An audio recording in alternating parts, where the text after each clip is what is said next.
Hello students. तो आज हम बात करने वाले हैं construction steps of cement concrete payment की।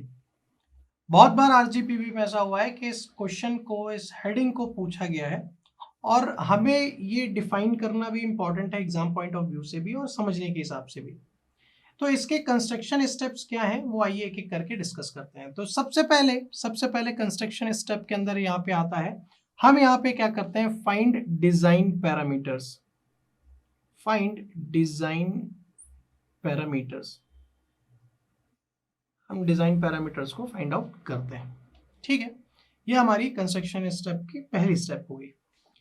दूसरा जो हमारा स्टेप है वो बहुत इंपॉर्टेंट है, स्ट्रेस डिटर्मिनेशन। हमें पता तो होना चाहिए क्या स्ट्रेस है, तो हम स्ट्रेस का डिटर्मिनेशन करते हैं।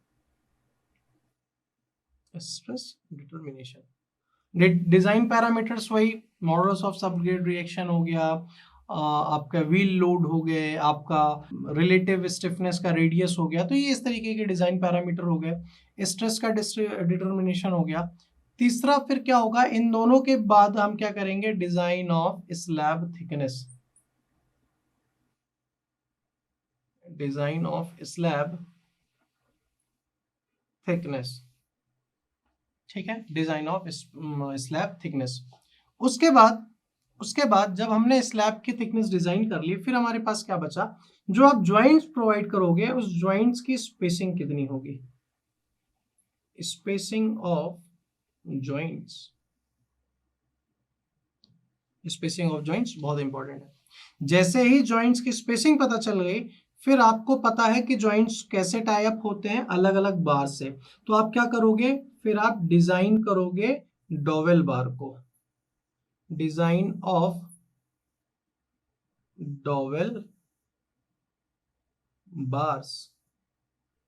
जैसे ही डिजाइन हो जाएगी डोवेल बार, उसके बाद आप डिजाइन करोगे क्या,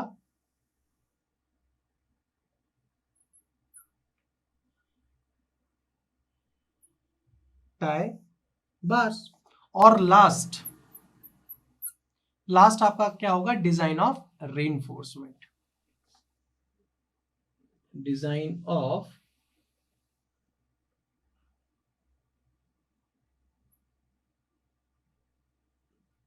रेनफोर्समेंट। तो ये आपके कंस्ट्रक्शन स्टेप होती हैं सीमेंट कंक्रीट पेवमेंट के अंदर। Find design parameters, stress determination, design of slab thickness, then spacing of joint, joint के बाद डबल बार, डबल के बाद टाई बार, टाई बार के बाद रेनफोर्समेंट। तो आई होप आज आपको समझ में आया होगा कंस्ट्रक्शन स्टेप। आज के लिए इतना ही, थैंक यू वेरी मच।